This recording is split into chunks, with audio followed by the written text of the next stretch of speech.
ሳምቹ እንግዲህ ለሰላም አንቺ ማነሽ? ለምንድነው ስምሽንሽ ቀይረሽ የኛ ቤት መግባት የፈለግሽው?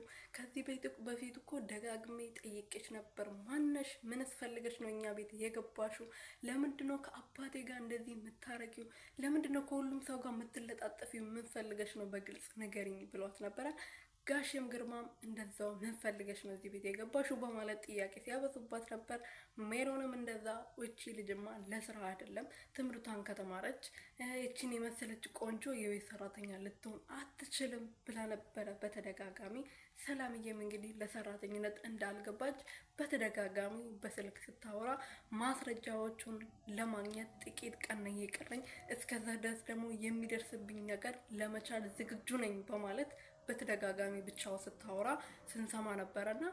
ሰላም ቤተሰብ እንዴት ናችሁልኝ? እኔ ያለው ፈጣሪ የተመሰገነ ይሁን። በያላችሁበት ሰላማችሁ ብዝት ትርፍርፍ ይበልልኝ። ለዚህ ቤት አዲስ የሆናችሁ ሰብስክራይብ፣ ሼር፣ ላይክ የመደወል ምልክቱን እየነካችሁ ቤተሰብ ሆኑልኝ ማለት ነው።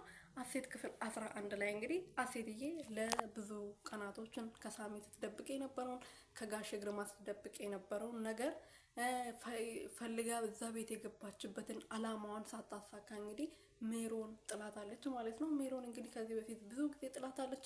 ለመግደል ሙከራ አድርጋለች። ከወንድ ጋር እንደተኛ ሙከራ አድርጋ ነበረ።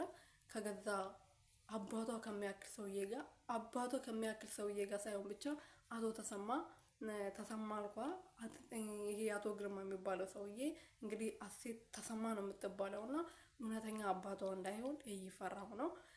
ለዛ ነው እሱን ለመበቀል የመጣችው። ወይም እናቷን ጎርቶባት የሆነ ነገር አለ ከጀርባው። በቃ እርግጠኛ ነኝ አሴት ሰላምና አቶ ግርማ እና አባትና ልጅ ካልሆኑ እቺ ልጅ ምን አለችኝ ትሉኛላችሁ? የምር ማለት ነው። እና አባትና ልጅ ነው የሚመስሉኝ በኋላ ላይ ከእውነቱ ከወጣ በኋላ።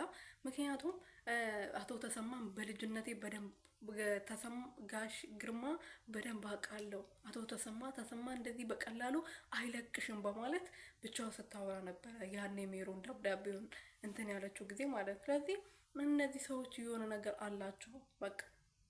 ወይን እናቷን ጎድቶባታል፣ ወይም ደግሞ እውነተኛ አባቷ ጥሏት ሄዶ እናቷ በሷ ምክንያት አጣ ምናምን በሱ ምክንያት አጣ። እሱን ለመበቀል ይመስለኛል እዛ ቤት የገባችው። ግን እዛም ሆነ እዚህም ሆኖ ነገሮች ሳታሳካ ያሰበችው ሳታረግ ማስረጃውንም ሳታገኘው ሜሮን ገደል ከታታለች ማለት ነው። ሜሮን እንግዲህ አሴት መሆኗን ለሁሉም አብስራለች። ጋሽ ግርማ የሚባሉት ሰውዬ እስካሁን ድረስ አልሰሙም። ከሰሙ በኋላ እንግዲህ ምን እንደሚያደርጉና እውነቱ አሴትና አቶ ግርማ ያላቸው ግንኙነት ወይም ደግሞ ለበቀሉ ምን እንደሆነ የምናውቅ ይሆናል። የነገ ቪዲዮ በዚህ ሰዓት የሚለቀቀው ማለት ነው እና በጣም ቆይቶ ነው የሚለቁት።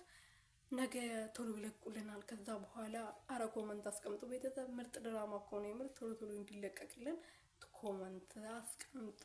ቶሎ ልቀቁ በሉልን እና ማለት ነው ቤተሰብዬ። አሴትዬ እንግዲህ ማስረጃዎቿን አጣለች። ፎቶ ያነሳችውን ሁሉም ነገር አጣለች። ሜሮን ሁሉም ነገር ገደል ከታባታለች።